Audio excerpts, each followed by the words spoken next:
Ladies and gentlemen, welcome back once again to Frontliner YouTube channel.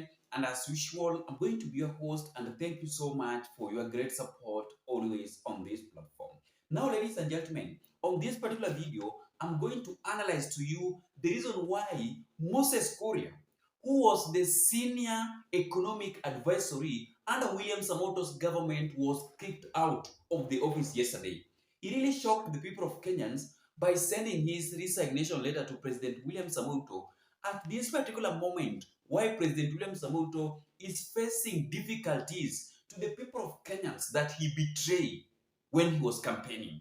But before we do that, please consider liking our videos, please. When you like the video, you automatically shows your support on what I'm doing on this platform. Like our videos and also comment on them. Thank you so much for that great support of the like.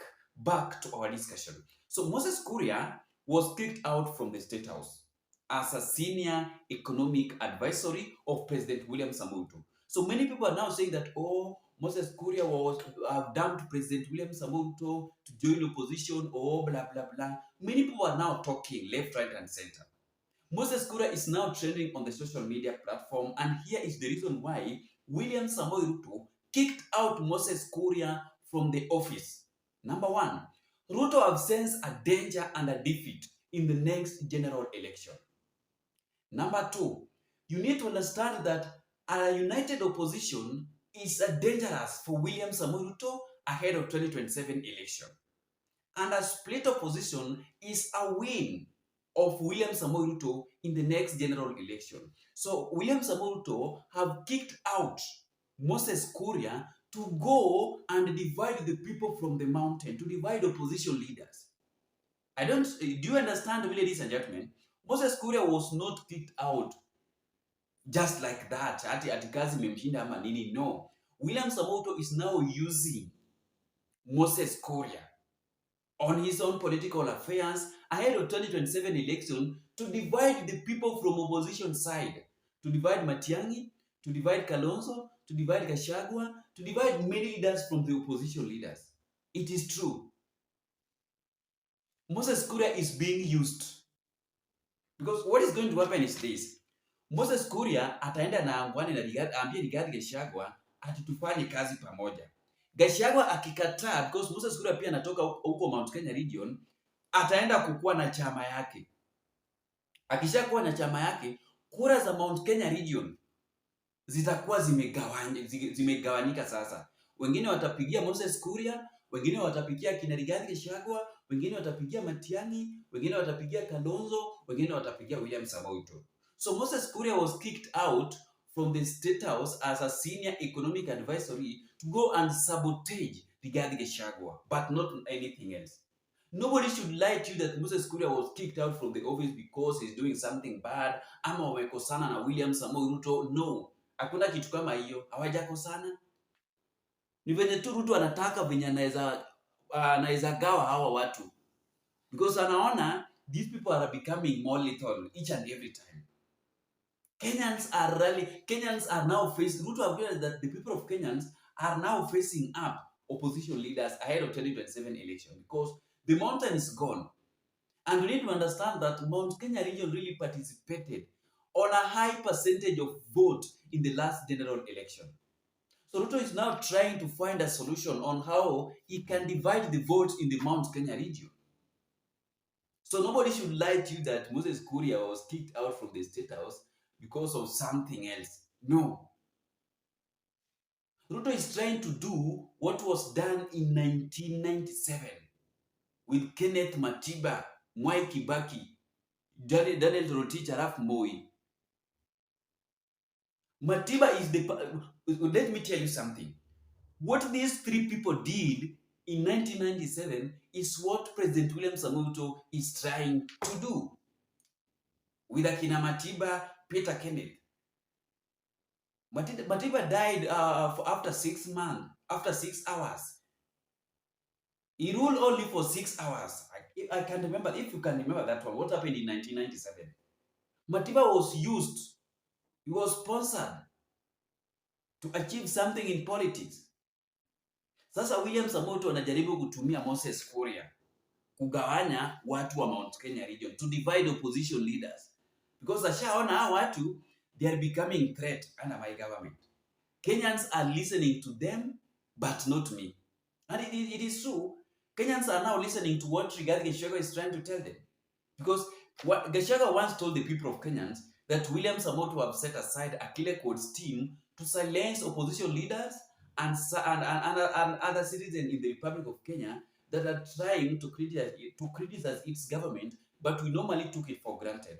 Right now, Kenyans are witnessing what Gachagua used to tell the people of Kenyans. So this issue of opposition leaders is the reason why this wave that opposition leaders are gaining each and every day is the reason why Ruto have dispatched Moses Kuria to go and confuse the opposition leaders. It is possible, so long as the personal interests of the politician converge, these people will work together. Watafanya kazi. Who knows that Ruto angefanya kazi na Raila? Lakini venye William Samoei alitengeneza vitu zenye Raila alikuwa anataka, si walifanya kazi. Sasa wanafanya kazi. They are now under broad-based government. So nothing is impossible. Ruto have dispatched Moses Kuria to go and deal with opposition leaders. Because Gachagua akikataa ati afanye kazi na yeye pia ataunda chama yake. Na hapo ndio vita itaanza. Akina Matiang'i wataanza kupiga Rigathi Gachagua, wataanza kusema mbona Moses Kuria anasimama? Ni kama kuna kasoro hapo. Akina Natembeya watakuja kumwambia Rigathi Gachagua, ulituambia ati Mount Kenya umeweka kwa mfuko yako. Mbona Moses Kuria anataka kusimama? Same to Matiang'i, same to Kalonzo. So that one was just a game. It was just a play game between William Samoei Ruto and opposition leaders. He just want to confuse the people of Kenyans. And on this particular moment, when Ruto is trying to dispatch some of the people to go and stand or to vie or to split opposition leaders, we need to understand that we don't have IEBC, ladies and gentlemen. We don't have an IEBC yet. We are approaching the next general election. How are we going to vote against the government of William Samoei Ruto? Sasa saa hii Wakenya wanazungumzia Moses Kuria. Mara nini, siji bla bla bla, Moses Kuria ametoka, siji. Hapana. Many Kenyans are now talking about Moses Kuria. But we are not talking about the IEBC. Yet in the Constitution of Kenya, election is allowed after every 5 years. Kenyans should return back to election. IEBC should be constructed 2 years before the election. That one have not yet been done in the Republic of Kenya. So how are we going to vote against William Samoei Ruto's government without IEBC? Because they are the people to conduct the election. They are the people to register voters. They are the people to know how many people are going to vote. Will be able to vote in the next general election. We need to understand that one. So the government is just trying to play with our minds. Akishatoka kwa Gen Z, anaenda huku. Anataka Wakenya wasikuwa na focus sana na hii mambo ya IEBC. Hapana. Tunachezwa. There is a game that William Samoei is trying to play with the people of Kenyans together with opposition leaders that we don't understand. Kwa nini why is it that the opposition leaders are not pressuring the IEBC to be constructed? Kwa nini? They are busy campaigning against one term Ruto must go, one term Ruto must go. But what I know is that, let's forget about this issue of one term, Nini. We need to focus on this issue of IEBC. But I know very well that the opposition leaders won't allow Moses Kuria to join Wamonyoro.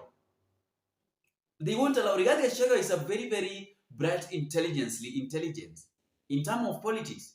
Mobilization, mambo ya siasa, huwezi koroga Rigathi Gachagua. Ashajua ati Ruto ametuma Moses Kuria kwenda kugawanya watu wa Mount Kenya region. Because Mount Kenya contains 11 counties. 4 million votes. Nyanza region, 1 million votes. Kisii, Nyamira, the bedroom of Dr. Fred Matiang'i also is having 1 million. Ukambani 2 million. Sasa ameona hapa Mount Kenya ndio kuna shida. But I know very well that Moses Kuria hatakubaliwa kuingia kwenye DCP. Hiyo haitafanyika. They won't allow him. Wanaenda kumfukuza huko bure. Hawatakubali. They know all the corridors of William Samoei. Gachagua have all the details on what is happening under William Samoei's government. Even that resignation letter, Gachagua knows it. So kuna tu mchezo yenye inafanyika hapa, ladies and gentlemen, and that is what I wanted to update you on the reason why Moses Kuria decided to step aside as the senior economic advisory under William Samoei Ruto's government. Thank you so much, and may God bless you, Kenyans. See you in the next video. Bye bye.